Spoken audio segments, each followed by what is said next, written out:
Many companies and organizations use neural networks to solve various tasks, such as medical diagnosis, financial analysis, autonomous driving, and more.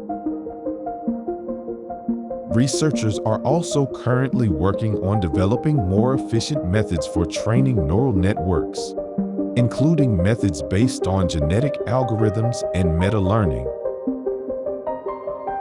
Neural networks are also used in the field of artificial intelligence, where they can perform various tasks, such as controlling robots, creating intelligent agents, and more.